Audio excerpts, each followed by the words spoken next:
BMS academy में आपका स्वागत है। पिछले सेशन में हमने बात की फॉरेन की एग्जैक्टली क्या है और किस प्रकार से हम उसे प्रयोग कर सकते हैं।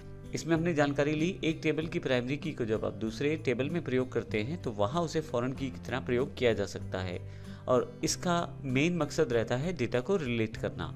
इस सेशन में हम बात करने वाले हैं फॉरेन की को प्रैक्टिकली आप प्रयोग किस तरह से कर पाएंगे और किस प्रकार से इम्प्लीमेंट कर पाएंगे अपने टेबल्स के ऊपर।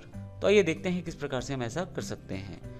एग्जाम्पल के लिए हमने यहाँ पे दो टेबल लिए हैं, स्टूडेंट और लाइब्रेरी। जो स्टूडेंट टेबल है उसका स्ट्रक्चर कुछ इस तरह से है, स्टूडेंट आईडी फील्ड है, स्टूडेंट नेम है और स्टूडेंट एड्रेस है। अगर आप ध्यान दें तो स्टूडेंट आईडी यहाँ पे प्राइमरी की है। अगर मैं यहाँ राइट हैंड साइड पे आपको दिखाऊं तो टेबल स्टूडेंट में ग्रीन कलर से रिप्रेजेंट कर दिया है मैंने प्राइमरी की को। इसी तरह से हमने नीचे एक और टेबल बनाया है, क्रिएट टेबल लाइब्रेरी। इसमें हमने बुक आईडी लिया है, बुक नेम है, बुक इशू डेट है, रिटर्न डेट है, स्टूडेंट आईडी है। सबसे इंपॉर्टेंट पार्ट यहाँ पे स्टूडेंट आईडी है। हालांकि ये कॉलम तो लाइब्रेरी टेबल का है, लेकिन इस पे मैं रेफरेंस सेट करना चाहता हूँ स्टूडेंट टेबल वाला, अर्थात इस स्टूडेंट आईडी में जो डेटा डाला जाए वो स्टूडेंट से ही लिया जाए या स्टूडेंट से ही रेफर किया जाए। इसके लिए मैं फॉरेन की को यहाँ पे इम्प्लीमेंट करूँगा। उसके लिए मुझे फॉरेन की कीवर्ड लिखना है और ब्रैकेट में उस कॉलम का नाम देना है जो मुझे रेफरेंस के लिए चाहिए, जो कि स्टूडेंट आईडी है और लाइब्रेरी टेबल का है। इसके साथ मुझे रेफरेंस फिर से कीवर्ड लिखना है, रेफरेंसेस।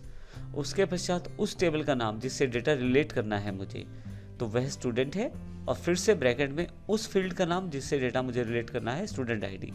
तो कुल मिला के हमने किया यह है, फॉरेन कीवर्ड से फॉरेन की को सेटअप किया है जिसमें स्टूडेंट आईडी लाइब्रेरी टेबल का पहले, फिर रेफरेंसेस सेट किया है स्टूडेंट आईडी स्टूडेंट टेबल का फिर।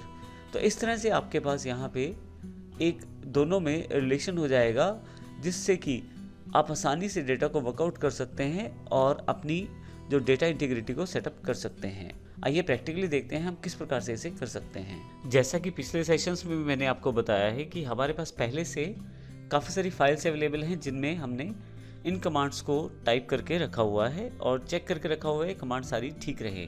तो यहाँ पे ये फाइल्स आपके पास पहले से आपकी पेन ड्राइव या डीवीडी में अवेलेबल है। अगर नहीं भी हैं तो आप www.issstworld.com पर जाकर या www.smartosystems.in पर जाकर डाउनलोड कर सकते हैं। आइए देखते हैं किस प्रकार से हम इसका प्रयोग कर सकते हैं। यहाँ पे मैंने फॉरेन टाइप किया है तो फॉरेन की से रिलेटेड सारी कमांड्स मेरे पास अवेलेबल हो जाएंगी यहाँ पे। अब यदि यहाँ देखें तो फॉरेन की विद प्राइमरी की, रिमूविंग फॉरेन की, एडिंग फॉरेन की आफ्टर क्रिएटिंग टेबल। तो जो कॉन्सेप्ट है हमें सबसे पहले फॉरेन की विद प्राइमरी की वाला करना है, तो इसे मैं डबल क्लिक करके ओपन कर लेता हूँ। तो सबसे पहले मुझे इन टेबल्स को बनाना है।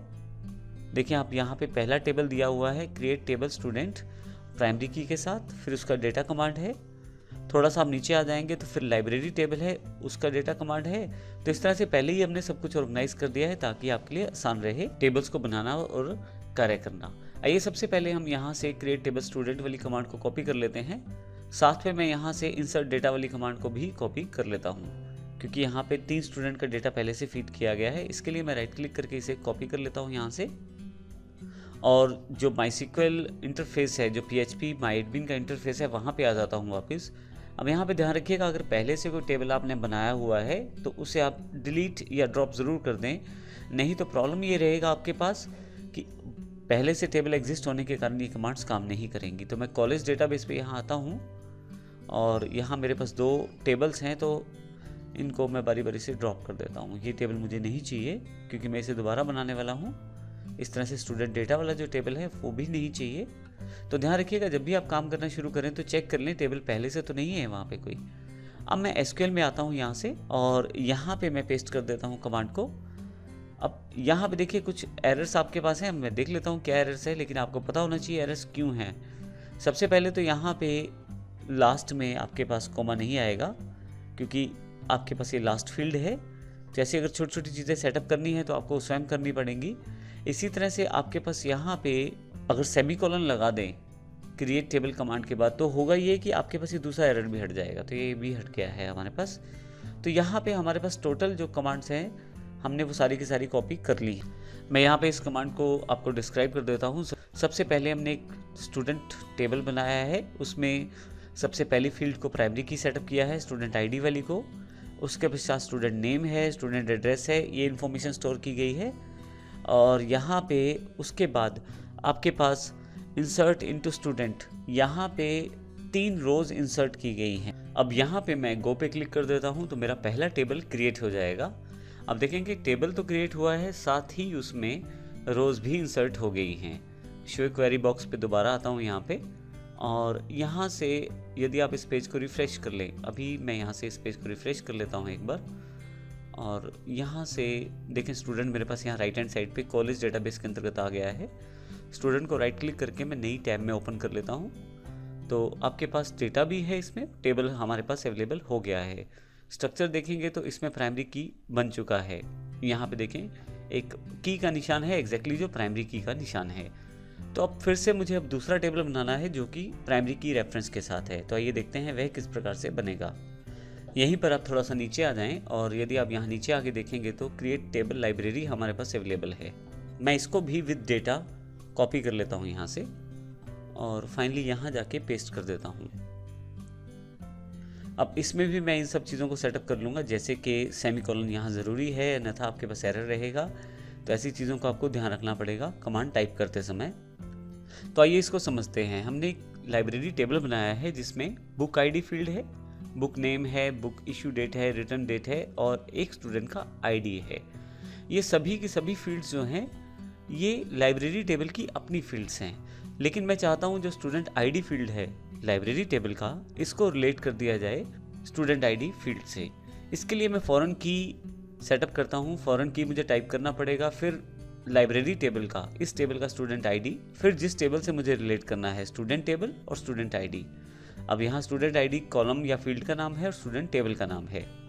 इसके साथ ही मैं अपनी फॉरेन की को सेटअप कर पाऊंगा। साथ ही नीचे की तरफ अगर आप आ जाएं तो यहाँ पे आपके पास लाइब्रेरी में मैंने 4 रिकॉर्ड सेव किए हैं, जिसमें बुक्स के नाम है, डेट है, और कुछ जगह पे वैल्यूज़ मैंने नल की है जो रिटर्न डेट्स हैं, और फाइनली लास्ट में वो नंबर है जिस नंबर को मैं रिलेट करूँगा अपने स्टूडेंट के साथ। तो यहाँ पे पहले स्टूडेंट ने जो मेरे पास बुक ली है वो पहला नंबर, पहले वाले स्टूडेंट ने 3 बार किताब ली है अलग अलग, और दूसरे स्टूडेंट ने केवल 1 किताब ली है। मैं फाइनली इसे गो करता हूँ पहले, ताकि मेरे पास ये टेबल क्रिएट हो जाए। तो ये टेबल मेरे पास क्रिएट हो गया है। आप यहाँ देखें कॉलेज में 2 टेबल क्रिएट हैं, लाइब्रेरी और स्टूडेंट। मैं यहाँ लाइब्रेरी को अब खोल लेता हूँ। अब आपके पास यहाँ चारों रिकॉर्ड्स एंटर हैं। अभी बुक इशू डेट तो है, लेकिन रिटर्न डेट मैंने अभी यहाँ फिल नहीं की है। लेकिन सबसे इंपॉर्टेंट बात यहाँ पे स्टूडेंट आईडी फील्ड से जुड़ी हुई है। ये स्टूडेंट आईडी फील्ड जो है आपका, ये हमारा स्टूडेंट टेबल के आईडी फील्ड से कनेक्टेड है। अगर आप यहाँ देखें, माउस लेके जाएं तो यहाँ पे आपके पास डेटा भी पॉपअप होके आ रहा है। देखिए आप इसमें माउस रखते ही स्टूडेंट का नाम दिखाया जा रहा है, और अगर मैं इस पर क्लिक कर दूं तो आप उस पर्टिकुलर टेबल पर चले जाएंगे, उस पर्टिकुलर रो पर आ जाएंगे, जैसे स्टूडेंट आईडी 1 वंदना और अंबाला। इस तरह से दोनों टेबल रिलेट हो चुके हैं। फिर से लाइब्रेरी पे वापस आता हूँ। यहाँ से मैं अगर मैं 2 नंबर पे क्लिक करूँ तो यहाँ पे आप देखें बॉक्स ने एक सिलेक्शन दिया हुआ है आपको, स्टूडेंट आईडी 2, नेम नैना और एड्रेस अंबाला। तो इस तरह से आप अपने टेबल्स को रिलेट कर सकते हैं फॉरेन की के साथ, और बड़ा आसान हो जाता है डेटा को रिलेट करना। अब जो भी स्टूडेंट बुक इशू करवाएगा उसका रोल नंबर केवल आपको डालना है, और अगर उसके बारे में इंफॉर्मेशन आपको चाहिए तो आप यहाँ क्लिक करके उस पर्टिकुलर रोल नंबर पर जाकर स्टूडेंट टेबल में ही देख सकते हैं डेटा किस स्टूडेंट का है। इसके साथ हम आने वाले सेशंस में देखेंगे कि और टूल्स कौन से हैं जिनसे हम डेटा को रिलेट कर पाएंगे। तो इस सेशन में हमने देखा प्राइमरी की क्या है, फॉरेन की क्या है, किस प्रकार से हम उसे रिलेट कर सकते हैं और डेटा को इकट्ठा करके देख सकते हैं। अगले सेशन में देखेंगे अगर आपने टेबल पहले से ही बना रखे हैं तो उस केस में आप फॉरेन की को किस तरह से इंप्लीमेंट कर पाएंगे। धन्यवाद।